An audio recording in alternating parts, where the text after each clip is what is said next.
Olá, sejam todos bem-vindos a mais um vídeo do meu canal. Meu nome é Matheus Fujita e hoje nós teremos um vídeo muito especial com um convidado mais especial ainda, que é um amigo meu chamado Carlos Alberto. Talvez alguns de vocês já conheçam o Carlos, porque ele é uma espécie de subcelebridade aí do mundo intelectual brasileiro, né? Eu vou deixar que ele se apresente um pouco, mas eu já vou adiantar algumas coisinhas, né? O Carlos, ele é um tomista, é um acadêmico de psicologia e ele poderá explicar um pouco mais sobre isso. E ele tem muito a dizer sobre vários assuntos, por ser um estudioso católico, né, um estudioso da filosofia escolástica, mas também de várias outras tradições, uma filosofia analítica, e a gente vai comentar um pouquinho disso hoje. Bem, Carlos, tudo bem com você? Como é que você está? E, por favor, se apresente um pouquinho aí para os nossos ouvintes. Olá, pessoal, tudo bem com vocês? Bom dia, boa tarde, boa noite àqueles que nos ouvem. O meu nome é Carlos Alberto, como o Fujita disse, eu sou quase um ex-BBB, uma espécie de subcelebridade realmente. E eu estudo Santo Tomás já há algum tempinho, né? Eu comecei em 2010, na época eu tinha 13 anos e já são quase uma década de estudos. E também eu sou um acadêmico de psicologia. E nessa área especial eu tenho algum interesse de uma síntese da psicologia enquanto método psicoterápico com a filosofia tomista ou com a antropologia de Santo Tomás. Então eu meio que flerto com uma tentativa de síntese, além de estudar outras coisas, como o nosso amigo Fujita falou aí sobre filosofia analítica, o escolasticismo de forma geral, não apenas a filosofia de Santo Tomás, e etc. Eu queria que você dissesse assim, qual que é um erro assim, de interpretação que as pessoas fazem do tomismo, que deixa assim você, puxa, isso daí estava bom de as pessoas pararem de falar, porque não é É, bem por aí, assim. eu acho que o grande erro, quando as pessoas olham para Santo Tomás, é considerarem que a sua filosofia é não mais que uma espécie de batismo do aristotelismo ou uma continuação do aristotelismo, quando não é. Ela é uma filosofia completamente original. Inclusive, sobre isso, o Jacques Maritain, que é um tomista francês do século XX, ele tem um livro chamado O Camponês do Garona, onde ele fala que é um erro enorme considerar que a filosofia de Aristóteles é a filosofia de Santo Tomás. E que a filosofia de Santo Tomás é a de Santo Tomás, que tem as suas aportações originais em relação ao ser, em relação ao ente, em relação à teologia natural, e muitas coisas que Aristóteles sequer vislumbrou. E uma coisa interessante que o Maritain fala é que Santo Tomás não se deteve no ente, como Aristóteles tinha se detido, ou seja, no mero existir fático, no mero existir predicamental, mas foi direto no ato de ser. Enquanto Aristóteles, no máximo, atingiu a noção de ente, e também atingiu, de certa forma, a noção de analogia desta concepção transcendental, Santo Tomás foi mais além e atingiu o fundamento do ente, que é o ser. Então, entre os erros mais grosseiros que qualquer pessoa pode ter em relação a Santo Tomás, sem dúvida está o erro de considerar que a sua filosofia é uma extensão de Aristóteles ou que Santo Tomás é, no máximo, um repetidor de Aristóteles quando não é. Ele discorda muito de Aristóteles e muitas vezes se distancia dele em várias questões. Até para dar um exemplo, né, assim, Carlos, por exemplo, você falando tanto da analogia, algumas pessoas, acho até que de forma correta, dizem que o embrião da analogia já estava lá nos livros, né, nos 14 livros da Metafísica de Aristóteles, mas o termo mesmo analogia não aparece na obra de Aristóteles, né, ou estou enganado? Perfeito, não aparece. Apesar de Não, Aristóteles dizer que o ente é dito de muitos modos, o que sim, é quase exatamente. um vislumbre do que seria a analogia. Mas a formalização, a sistematização e a explicitação do que seria este dizer de muitos modos da noção de ente, Aristóteles não disse, e quem disse foi Santo Tomás. Exatamente. Dentre outros, né, exemplos, assim, por exemplo, né, até a próxima pergunta que eu queria fazer tem um link muito grande com essa, né? Em que pontos, então, Tomás de Aquino se distancia de Aristóteles, né? Porque, como você falou, existe uma concepção muito popularizada, né, de que Tomás de Aquino só batizou Aristóteles dentro do cristianismo. Inclusive filósofos assim populares no Brasil, como Luiz Felipe Pondé falam isso, né, quando vão comentar Tomás de Aquino. E aí você está dizendo que na verdade não, é uma filosofia original, tem pontos sim de contato muito grandes com Aristóteles, é claro. Inclusive, Tomás de Aquino chama Aristóteles de o filósofo, né, na Suma Teológica, tamanha a consideração que ele tem por ele, mas é claro que são filosofias diversas, né, no sentido de Tomás de Aquino ter elaborado algo original e de valor assim muito grande para a história da filosofia, né?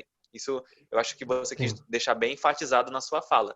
Mas então, se é assim, a minha pergunta então é a seguinte: em que pontos então que Aquino se distancia de Aristóteles? E em contrapartida, até para a gente fazer um paralelo interessante, em que pontos que ele se aproxima de Platão? Porque tem gente que pensa assim, não, Aquino era o filhinho de Aristóteles, né, e não pegou nada de Platão, mas eu acho que não é bem por aí. O que você teria a me dizer sobre isso? Então, em relação a... Inclusive, já sugerindo um tema, assim, antes de você comentar, se você puder incluir na sua resposta, até onde eu saiba, o Deus de Aristóteles, ele é apenas uma causa final. Ele não foi a causa eficiente que tornou a efeito o universo e a realidade, mas ele é uma causa final para onde propendem assim todas as coisas, né? Então, se você puder comentar a diferença, assim, pelo menos é o que falam de Aristóteles. É a diferença mais gritante entre Santo Tomás e Aristóteles, que é no problema de Deus, ou na concepção de Deus ou de deidade que um e outro compartilham, mas que há diferenças, sim, diferenças muito cruciais. Como você disse, o primeiro motor imóvel de Aristóteles, ele não é criador como é, por exemplo, o Deus que concebe ou que chega a Santo Tomás na metafísica. Ele só move as coisas como causa final por atração e não exerce sobre elas uma providência ou, como diria Santo Tomás, uma moção física. Ele não age como causa eficiente no mundo. Ele não é providente no mundo e tampouco governa as coisas como a concepção tomista de Deus concebe, de um Deus não só criador, mas também providente e governador. Então essa é um dos pontos, ou esse é um dos pontos em que Santo Tomás se distancia de Aristóteles, na concepção de Deus, especialmente. Enquanto o primeiro motor imóvel de Aristóteles tem uma função quase alheia ao que se passa no mundo, apesar de que há discordâncias dessa interpretação. Por exemplo, o Gallus Mancer, que foi um frei dominicano do século XX, ele discorda disso um pouco. Mas, mesmo discordando, ele tende a concordar com outro fator importante, que o Deus de Aristóteles não exerce providência. Ou seja, ele não dispõe as coisas ativamente a algum fim, como concebe Santo Tomás, e especialmente no seu tratado da Divina Providência, na Suma Teológica. Então... inclusive, você ia comentar mais alguma coisa? Não pode falar. Assim, eu acho essa consideração muito interessante que você está fazendo a respeito da diferença entre eles, apesar de que eu acho que talvez, né, alguém poderia lançar mão de alguma interpretação, né, de Aristóteles sendo uma causa eficiente, assim, o Deus de Aristóteles sendo uma causa eficiente, né, apesar de não ser algo ortodoxo, né, de fato a ortodoxia da filosofia considera o Deus de Aristóteles puramente causa final, né? Não sei se você teria algo a dizer sobre essa outra interpretação, mas se não tiver, eu já quero engatar com a segunda parte da pergunta, que tem a ver com Platão, porque, como eu disse, né, há essa concepção de algumas pessoas que falam, não, Aristóteles, aliás, Aquino só bebeu de Aristóteles, né, dentre os gregos, mas isso é assim, ou então, principalmente de Aristóteles, mas você vê na Suma Teológica, inclusive, Aquino explicitando assim coisas que ele bebeu de Platão, né? Inclusive, eu acho que em mais de um momento eu já vi na Suma Teológica, e você pode me corrigir se eu estiver enganado, de algum dos opositores de Aquino está falando assim, mas os gregos, os filósofos diziam que Deus se movia, né? Ou então em alguma concepção assim. E aí o Aquino já responde dizendo, mas esse movimento de Deus é na noção platônica, né? É o Deus, é uma concepção mais platônica de movimento, né? Existe alguns momentos em que ele faz Dionísica, essa... né? Oi? É uma concepção dionísica, que foi um dos caudatários de Platão, a qual Santo Tomás bebe, né? Do Corpus Dionísico, são as obras de Pseudo-Dionísio de Areopagita, que esteve muito influenciado pelas ideias de Platão, e que Santo Tomás acolhe muitas coisas dele. Por exemplo, na questão do próprio método apofático de Dionísio, Santo Tomás acolhe. Na questão da participação platônica, Santo Tomás acolhe, apesar de dar uma nova roupagem a essa concepção. Para Santo Tomás, por exemplo, a participação indica uma certa deficiência ontológica, porque o que participa de forma deficiente ou participa de forma não plena à perfeição a criatura. Então ele coloca a participação no vetor da criação, algo que Platão mesmo não tinha concebido. Então, de fato, as influências de Santo Tomás vão muito além de Aristóteles, né? Como eu citei, o caso de Dionísio, o caso da noção de participação que ele extrai de Platão e coloca no contexto criacionista.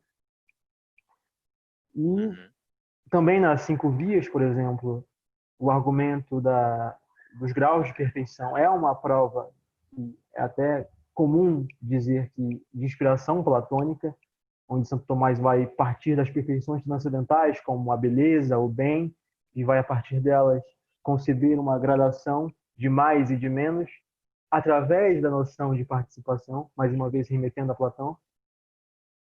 Então, de fato, a síntese tomista não envolve apenas elementos de Aristóteles, mas também envolve elementos de Platão.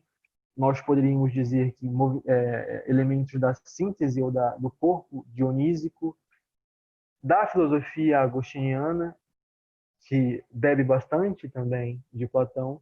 Então, é quase impossível que Santo Tomás esteja completamente alheio a essa influência. E, inclusive, no final de sua vida, ele esteve até mais inclinado ao platonismo que propriamente ao aristotelismo. Interessante interessante essa mudança aí. Se você quiser depois, a gente pode até marcar um dia só para falar sobre isso. Sim, sim. Mas Inclusive o Mário Ferreira dos Santos, ele diz de forma até afrontosa que não há um aristotelismo tomista, mas e há sim um platonismo tomista. Então ele meio que inverte essa noção quase unânime que há aqui, de fato.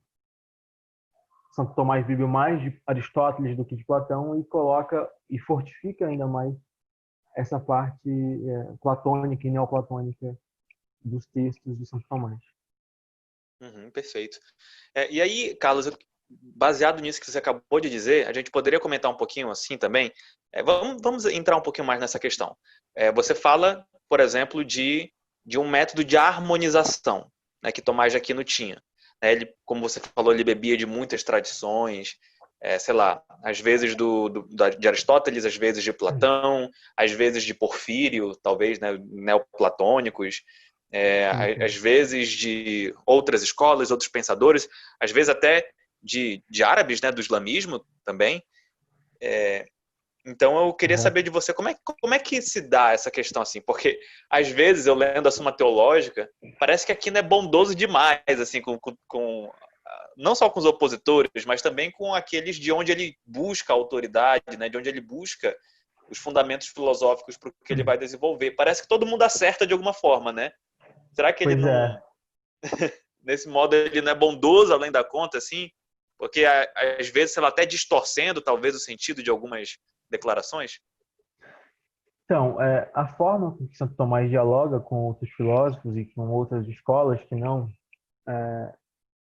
propriamente católicas, ou seja, com os filósofos pagãos, com os filósofos judeus e etc., é uma forma que não apenas busca encontrar o sentido ou a intenção do autor naquela tese ou ao expressar aquela doutrina, mas que busca atingir o essencial ou o aspecto positivo de cada doutrina.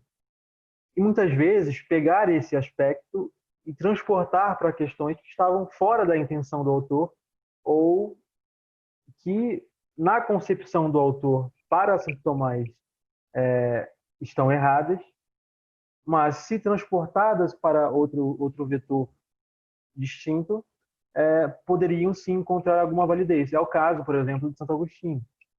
A questão da iluminação, que para Agostinho Intelecto agente. tinha um papel, Deus tinha um papel muito importante no que ele chamava de razões seminais. Nessas razões universais, nessas razões das coisas, Deus operava como uma forma de intelecto agente universal, que abstraía a essência de cada coisa e fazia assim o homem conhecer ou tocar no eterno, no âmbito do imutável, que é o âmbito do universal. E Santo Tomás, vendo essa doutrina, vendo a intenção do autor ao propô-la, pega o aspecto essencial dela e transporta para outra coisa, que é o intelecto agente, por exemplo, a questão do intelecto agente, onde a luz, que seria a luz da iluminação divina, agora é a luz do intelecto agente, que tem essa função de iluminar as espécies sensíveis e assim encontrar e assim captar o universal. Então veja que ele pega o aspecto essencial da tese do autor e muitas vezes transporta, mesmo estando fora do horizonte dele, do horizonte até intencional dele, para encontrar assim algum âmbito de validez daquilo que ele originalmente propôs. Apesar de parecer uma coisa com resultados muito bons, né, porque ele vai conseguindo produzir filosofia de primeira qualidade assim, é um pouco forçoso admitir, né, que eles estão mudando um pouco o sentido das declarações, né? Você não acha isso? Assim, no sentido... É um pouco... Não sei se poderíamos usar a palavra desonesto, porque desonestidade não é, porque ele está fazendo isso para o bem, né, de alguma forma. Mas não trabalhar com o sentido original daqueles autores parece contar com algum grau de imprecisão, pelo menos do ponto de vista exegético. Você não concorda? Ou não? Depende, assim, se você colocar o método de Santo Tomás de simplesmente expressar o que estava na intenção do autor, de fato, ele não faz isso, ou não faz apenas isso, ele não apenas expressa o que o autor pensou ao propor determinada sentença ou tese, mas ao assumir alguma espécie de conflito com esse autor, ele também busca ir na essência daquela tese e extrair o máximo que ele consegue, ou colocá-la num vetor diferente em que ela possa assim ser compatível com aquilo que ele está propondo ou com aquilo que ele está argumentando. Então, eu acho que é um método sim caridoso, mas não distorce o autor porque não tem essa intenção de interpretá-lo no sentido mais exegético do termo, mas busca sim alcançar a verdade. E para É o que eu alcançar a estou dizendo. verdade, muito É o que eu estou dizendo. Desonestidade não é no sentido de ele estar tentando, sei lá, refutar um espantalho. Né? Certamente não é isso. Porque, inclusive, contra seus objetores, ele extrai a objeção e ele melhora a objeção para poder derrubá-la de maneira até mais categórica. Né? Então, nesse ponto, perfeito. concordo que não há desonestidade.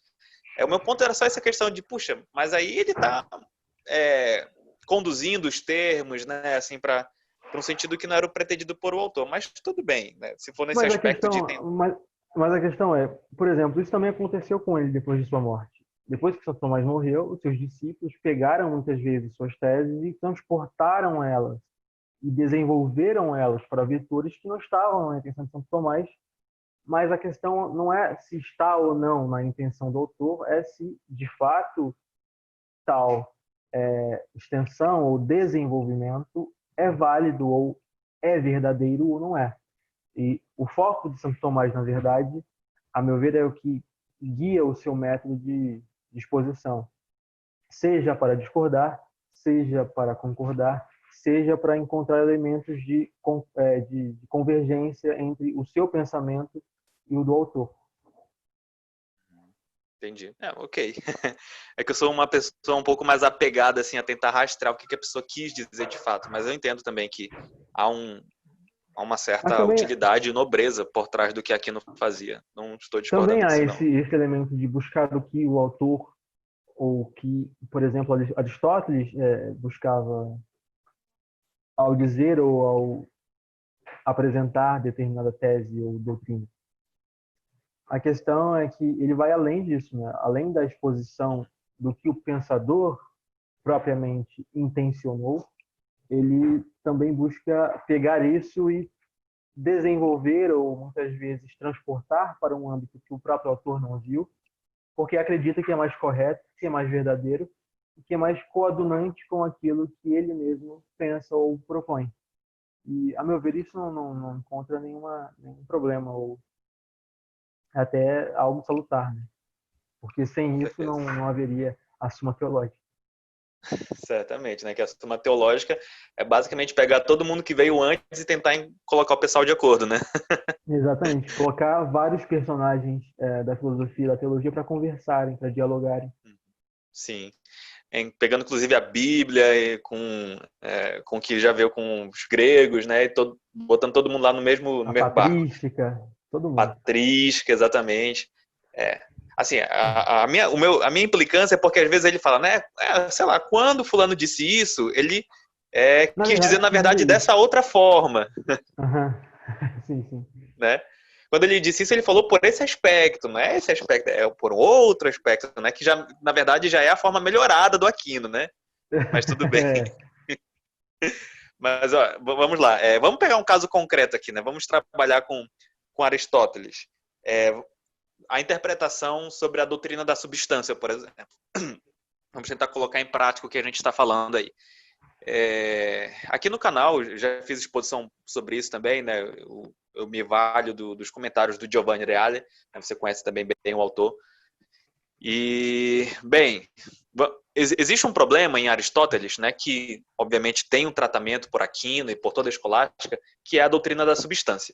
Então, assim, às vezes Aristóteles diz que a matéria é a substância. Às vezes ele diz que a forma é a substância. Às vezes ele diz que o sínulo, que é a união da forma e da matéria, na verdade, é a substância. E, assim, qual que foi a estratégia, né, do Giovanni Reale para lidar, então, como que você consegue resolver esse problema da substância? Ele primeiro diz que nós teríamos, de um ponto de vista exegético, saber diferenciar que, ora, Aristóteles está falando dos critérios que caracterizam a substância, o que é a substância, o que a substância apresenta. Ora, ele diz que Aristóteles está trabalhando com os candidatos a terem esses critérios. Ao meu ver, parece-me que Aquino e a escolástica tendem a dizer que a substância por excelência, na verdade, é o sínulo, a despeito das Correto. declarações de, às vezes, Aristóteles chamar a forma de substância, às vezes chamar a matéria de substância, né? Mas, assim, inclusive o Giovanni Reale reconhece isso, né? Que para muitos, na verdade, o sínulo ele seria a substância por excelência. Mas, por um ponto de vista exegético, não seria impossível a interpretação de que, na verdade, a forma é a substância por excelência. Né? Não só por, em alguns momentos, Aristóteles declarar que a substância primeira seria de aspecto formal, mas também por ele listar alguns elementos do que seria a substância. Né? Não sei se eu vou conseguir lembrar todos aqui, mas o primeiro é aquele clássico, né, que inclusive os escolásticos enfatizam muito, que a substância seria aquilo que não se predica de outro, né? Esse é um conceito mais lógico da substância, uma consideração mais lógica da Perfeito. substância. Uma outra categoria, aliás, um outro critério seria de ela ser algo determinado, então não poderia ser um ente de razão, por exemplo, né? Ou universal. Ele também diz que a substância ela tem a unidade, a atualidade é outro critério, e eu não sei se eu vou conseguir. Sim, um outro critério é que ela pode subsistir separadamente do resto. E esse É, critério eu acho que é importante, para ele linkar com a forma, né, aquilo que subsiste por si. E ele lista no livro dele, né, os locais onde você pode encontrar essas declarações de Aristóteles, né, nos 14 livros que compõem a metafísica. Então, de certa maneira, enxergar o sínulo como a substância por excelência não seria ir além do que Aristóteles falou? Ou você acha que, exegeticamente falando, também é defensável isso? É defensável, sim. Eu diria que um escolástico diria que a propriedade mais essencial da substância seria esta última que você elencou, que é basicamente de ter ser por si e não por outro, o que já contrasta com a noção de acidente, que tem ser por outro e não ser por si. E como para Santo Tomás, especialmente nos comentários que ele faz a obra de Aristóteles chamada Da Geração e da Corrupção, ele estabelece que a matéria-prima não pode existir por si mesma, ou não pode ter ser por si mesmo, para além da forma, já que é potência pura.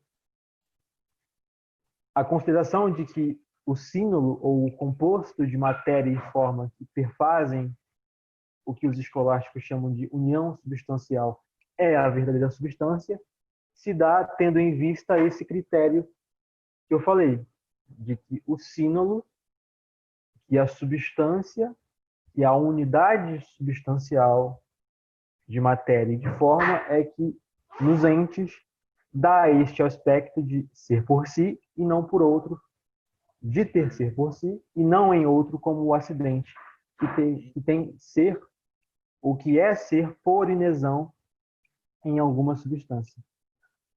É lógico que aqui já há um certo desenvolvimento do que o mesmo Aristóteles disse, mas, a meu ver, é uma doutrina completamente defensável a partir mesmo dos textos de Aristóteles, tendo principalmente em vista a concepção dele de matéria-prima, de forma substancial, e da interdependência das duas em relação a esta característica que eu falei, que é a de ter ser ou da aceidade da substância. Uhum. Aceidade em sentido relativo, né? Não em sentido absoluto, já que, se assim fosse, toda substância seria Deus, mas não, isso é outra questão. Uhum. Eu acho essa discussão muito interessante porque mostra que, na verdade, Aquino, eu gostaria até de enfatizar isso, ele defendia, né, você buscar a literalidade das declarações, né, o sentido também. Inclusive nas escrituras, né? Alguns acusam, não, o catolicismo trata mais com o sentido alegórico, meio místico da interpretação bíblica, mas Aquino foi um dos primeiros a dizer, não, existe isso também no catolicismo, mas primeiramente precisamos buscar o sentido literal das declarações, né? Então, Corretamente, exatamente. né? Então, se você quiser comentar sobre isso até, eu acho interessante, né? Aquino ser um defensor É, dessa literalidade primordial antes de você conseguir extrair mais coisas dali, né? isso ele pega bastante de Maimônides, né? Especialmente em relação à teologia, quando, por exemplo, há declarações de que Deus anda ou de que Deus toca, Aquino, ou Santo Tomás interpreta isso no sentido analógico e com analogia de proporcionalidade imprópria, ou seja, como uma metáfora. Mas em outros aspectos, ele busca sim o sentido literal do texto e aquilo mesmo em que Aristóteles ou com os filósofos que ele dialoga querem de fato dizer, para a partir daí ele poder ou discordar ou desenvolver como acontece neste caso com a concepção de substância. Uhum, muito bom. E assim, Carlos, eu acho que a gente poderia concluir disso, assim, tirar uma lição, né? É claro, existe a lição da honestidade, da transparência com o seu leitor, né? Enfim, com esse tipo de coisa. Mas eu acho que uma coisa importante que a gente pode aprender com Aquino também aqui é de as pessoas não serem o que a gente brinca, né? Assim, que a gente fala nos grupos de WhatsApp de filosofia, ser clubista, né? Você vê É, Aquino, ele pegando textos de vários autores, trabalhando com verdades trabalhadas por vários autores e não sendo fechado. Assim, Aquino, assim, né? Uma famosa frase assim, né? Aquino não era, sei lá, um tomista de escola, né? Isso se desenvolveu a partir da filosofia dele. Mas antes ele pegou todas essas outras escolas e foi condensando-as, né, juntas para ele conseguir fazer a Suma Teológica, a Suma contra os Gentios, toda a sua produção intelectual. Então, o que você, assim, você poderia comentar, desenvolver um pouco disso? Você vê também assim um pouco desse clubismo atualmente? Ah, não, eu sou tomista, eu vou ler só os livros de Santo Tomás de Aquino, no máximo eu pego Aristóteles ali para ver se era isso mesmo, mas pego Santo Tomás de Aquino. Na verdade, vou fazer o plano da minha vida de estudo só Tomás de Aquino. Você acha que você encontra muito isso? Você vê algum perigo nisso? Geralmente quem tem essa postura a adota em vista de um medo, que é o medo do sincretismo ou o medo do ecletismo filosófico. O ecletismo surge com Coussin, por exemplo, e é um método que basicamente une cada verdade de cada filosofia numa amálgama sem unidade nenhuma e sem nenhuma síntese. Ou seja, é uma coleção extrínseca de doutrinas sem nenhuma integralidade. Então, as pessoas que geralmente adotam essa postura mais reticente a outras tradições filosóficas, especialmente quem se diz tomista, se diz ou adota essa postura à vista deste medo, do medo do sincretismo, né? E, de fato, é um medo irracional, porque, como você disse, Santo Tomás dialogou com várias escolas, dialogou com vários pensadores católicos e não católicos, e buscava extrair dele ou condensar de cada doutrina o que há de mais digno, o que há de mais verdadeiro, e etc. E até, às vezes, melhorava cada posição dos filósofos que comentavam. Então, é um clubismo prejudicial o espírito tomista. É óbvio que dizer-se tomista envolve, sim, a adesão à síntese tomista, a esse condensado tomista, que tem uma identidade própria, que não é uma simples coleção de várias doutrinas, mas que é uma doutrina com identidade, com a sua originalidade. Mas isso não significa dizer que nós devamos olhar para outras tradições com um olhar reticente, sem buscar, assim como o Espírito Santo Tomás buscava, o que há de melhor em cada coisa, né? O que há de mais verdadeiro em cada doutrina. E também assimilar o que há de verdadeiro a esta síntese e assimilar de modo que tal síntese não perca a sua identidade. É o poder assimilativo do tomismo, que falava o Garrigou Lagrange. E o Garrigou Lagrange ele era um tomista de estrita observância, ou seja, era um tomista rígido, que dialogava com outros filósofos e que falava dessa essa capacidade de assimilação da doutrina de Santo Tomás. Então, entendo. Você quer comentar então alguma coisa? sim, Pode falar. Então essa doutrina, essa catedral que é Santo Tomás, envolve um espírito diante de outras posições cordial, um espírito de benevolência, um espírito de docilidade com as outras filosofias, seja para extrair delas o que há de verdadeiro, seja até mesmo para discordar, né? Então, nós não podemos se fechar muito no tomismo, no sentido de não buscar outros autores além do mesmo Santo Tomás, mas devemos sim ler as outras coisas, não ler tudo de forma desordenada e sem alguma ordem, mas depois de se formar ou formar a sua mente com a escola tomista, ir sim buscar outros autores, ir sim buscar outros filósofos, para, de fato, exercer esse poder assimilativo que Santo Tomás, a duras penas, conseguiu construir e conceber. Mesmo porque, Carlos, eu acho que mesmo a filosofia, a doutrina de Tomás de Aquino, ela precisou passar por alguns aperfeiçoamentos, como você mesmo falou da escola, né?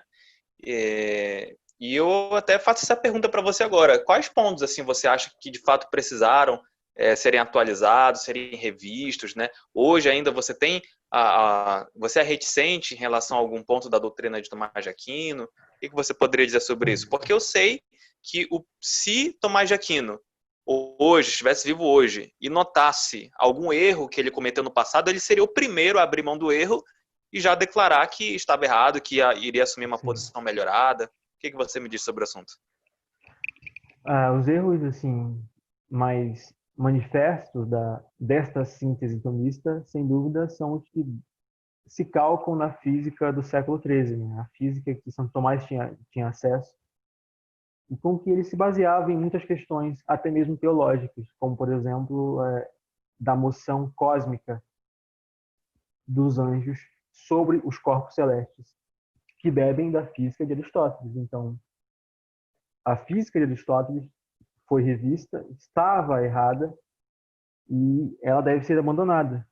E se Santo Tomás estivesse no século XXI, certamente ele abandonaria esses pontos, né? Da incorruptibilidade dos astros, da necessidade de substâncias separadas que os movam naquele movimento não retilíneo, né? Pelas esferas concêntricas e etc. Então, um dos pontos que necessitariam ser revistos e que de fato foram revistos são os pontos que de alguma forma bebem dessa física do século XIII e naquela época mesmo já encontrava alguma resistência por parte de alguns filósofos, como por exemplo o Ricardo de Kewarby. Ele tinha uma noção diferente de Aristóteles acerca do movimento dos corpos celestes. Ele dizia que cada corpo celeste já tinha um certo peso natural e uma certa disposição natural para a sua órbita, sem precisar de nenhum motor ou qualquer substância separada que o mova.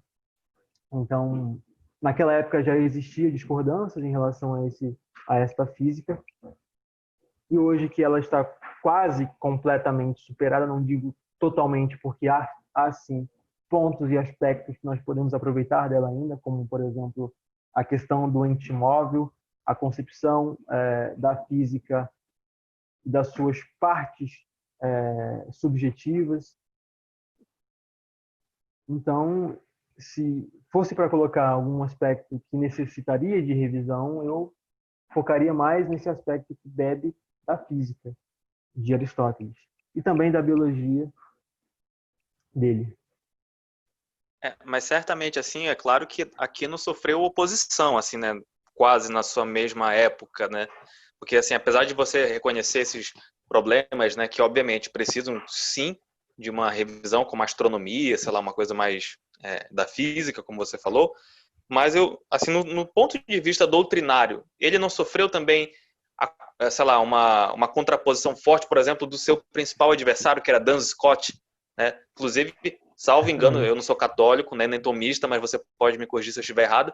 Duns Scott, ele é considerado por muitos ali aquele que aperfeiçoou ou que introduziu de alguma maneira, de maneira mais ortodoxa, a Imaculada Conceição de Maria, que parece-me que Aquino concebeu de maneira diversa, ligeiramente diferente, ou nem a concebeu, mas que depois foi adotada como um ponto da doutrina católica, e foi uma coisa que veio de um adversário. Né? Então, assim, claro que você não precisa entrar no mérito da questão, né, porque eu acho que seria longo demais de ser abordado aqui, mas houve também essa contraposição na época dele. Né? O que você poderia dizer desses adversários, por exemplo, Duns Scott?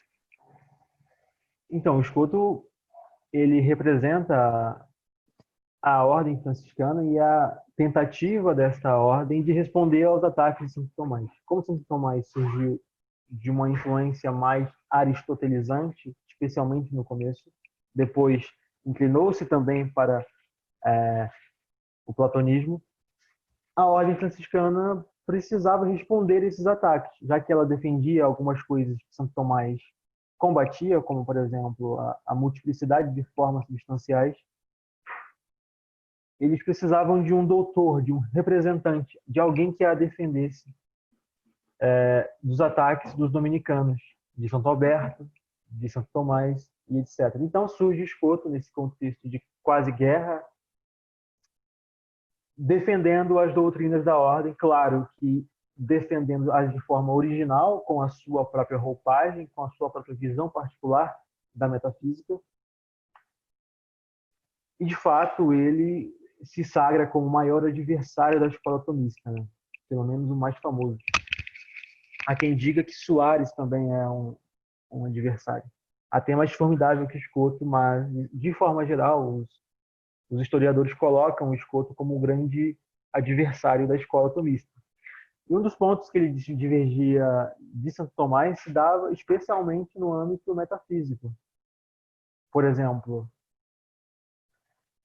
para Dom Escoto, diferente do que argumenta Santo Tomás, a distinção entre essência e ato de ser, dessas duas noções que nós abordamos já anteriormente, a distinção que há entre esses dois correlatos supremos é uma distinção formal, ou uma distinção real mínima, como diriam os discípulos posteriores de Escoto, enquanto Santo Tomás vai colocar uma distinção real maior entre coisa e coisa, ou entre duas entidades distintas, né? Então, esta, por assim dizer, é uma das divergências de Escoto em relação à metafísica tomista. Em relação a essa doutrina especial que, como eu disse antes, é a grande vitrine da metafísica de Santo Tomás. A outra divergência que nós poderíamos falar é a questão do ente, da analogia do ente. Escoto rompe com essa afirmação e coloca uma analogia, ou melhor, uma univocidade metafísica do ente, especialmente em relação ao ser divino. E agora tem ou resguarda alguma comunidade unívoca em relação também aos entes inferiores, ou seja, ao ente substância, ao ente acidente, ao ente finito, em relação ao ser infinito que é Deus. Então, se Santo Tomás assume que entre Deus e os criados e os entes criados há uma certa analogia do ente, já que o ser é dito de muitas formas, e especialmente o ser divino é tomado superlativamente, Escoto, por outro lado, argumenta que o ente é uma natureza univocamente comum a Deus e às criaturas, bem como para todos os seus modos de contração, com exceção das diferenças últimas e das paixões próprias do ente, que seriam os transcendentais do ser. Essa é outra divergência que ocorre entre Escoto e Santo Tomás. Outro ponto de discordância entre ambos seria na questão, por exemplo, da teologia natural. Para Santo Tomás, os atributos divinos, por exemplo, onipotente, onipresente, bondoso, amoroso, se distinguem entre si e à vista da essência divina apenas por distinção de razão. Ou seja, é uma ficção do intelecto, ainda que uma ficção com algum fundamento na coisa, ou com algum fundamento na essência divina. Para Escoto, os atributos divinos não se distinguem com distinção de razão, mas com distinção formal. Cada formalidade, por exemplo, da bondade, da onipotência, da onisciência, seria formalidades atualmente distintas na essência divina e, por isso, suporiam mais que uma mera distinção de razão. Em relação à teoria do conhecimento, Escoto também divergiu de Santo Tomás, e divergiu muito. Santo Tomás, por exemplo, afirma que nós conhecemos o singular, o concreto, apenas indiretamente, através de um negócio que se chama conversão dos fantasmas, ou seja, a inteligência, a partir da espécie inteligível que concebe, retorna e atinge as espécies sensíveis e assim conhece a realidade singular, individual e concreta. Escoto, por outro lado, além de assumir essa notícia abstrata do intelecto, também assume uma notícia intuitiva, que nós captamos o ser concreto de forma imediata, ou enquanto presente, sem nenhuma mediação conceitual. Então, outra discordância agora em relação à teoria do conhecimento. Poderia-se citar outras divergências, como para Santo Tomás, no homem concorre apenas uma forma substancial, que é a alma racional. Para Escoto e sua escola, além da alma racional, também há outra forma, que é a forma da corporeidade, que seria a forma que faz o corpo ser corpo, e tal forma seria distinta da forma que faz o homem, ou seja, ser um animal racional. Então, ele concebe duas formas substanciais distintas que concorrem no homem, enquanto Santo Tomás assume apenas uma, que abarca tanto o aspecto do homem enquanto homem, tanto o aspecto do homem enquanto corpo. Agora, indo outra vez para o campo da teologia natural, agora não em relação a Deus, mas em relação a substâncias separadas da matéria, que são os anjos, Santo Tomás, por exemplo, argumenta que um anjo é um único em sua espécie, ou seja, que cada anjo perfaz uma espécie única e irrepetível. Para Escoto, as substâncias separadas são capazes de diferenças individuais intra-espécie, ou seja, dentro da mesma espécie. Então, existiria uma natureza comum, que para Escoto é o ser espiritual completo dos anjos, e dentro dessa natureza comum há vários indivíduos que se repetem com a mesma natureza. Enquanto para São Tomás isso seria impossível. O anjo Gabriel, por exemplo, teria a espécie da gabrielidade, e tal espécie seria irrepetível na ordem do ser. Para Escoto, não. Tal espécie, além de ser repetível, pode se dar com diferenças individuais dentro dessa mesma natureza. Poderia se citar ainda outras divergências, né, em relação à discordância entre Escoto e Santo Tomás, mas essas são uma das principais, ou as principais em sentido próprio.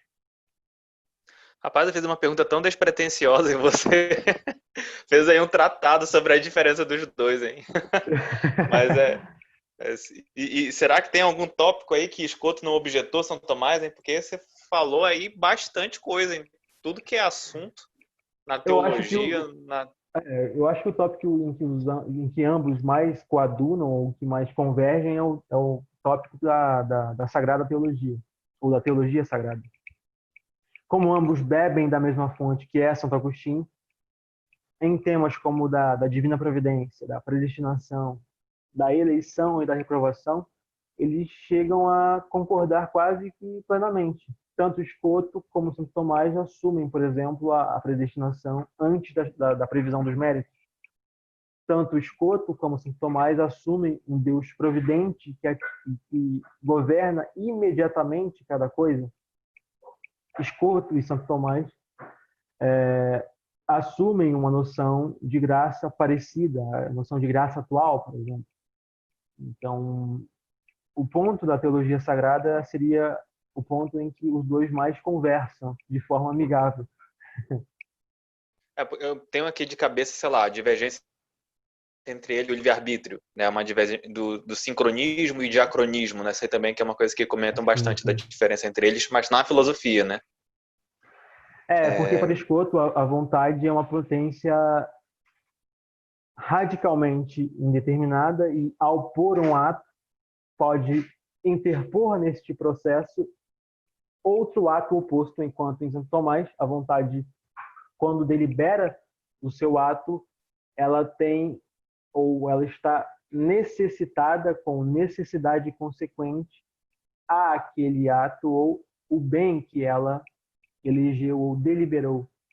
Como, por exemplo, se eu escolho estar sentado, a minha vontade não pode escolher outra coisa neste momento que não que eu esteja sentado. Então há sim uma diferença entre as duas concepções de livre-arbítrio, mas para Escoto poderia, né? Para Escoto poderia estar ou não sentado, né? Ela poderia deliberar um ato oposto a esse, apesar de que Exatamente. Na realidade apenas um dos dois aconteceria de fato, né? Uhum. Exatamente. O que faz com que algumas pessoas pensem que o livre-arbítrio de Scoto fosse uma coisa mais do livre-arbítrio libertário, né?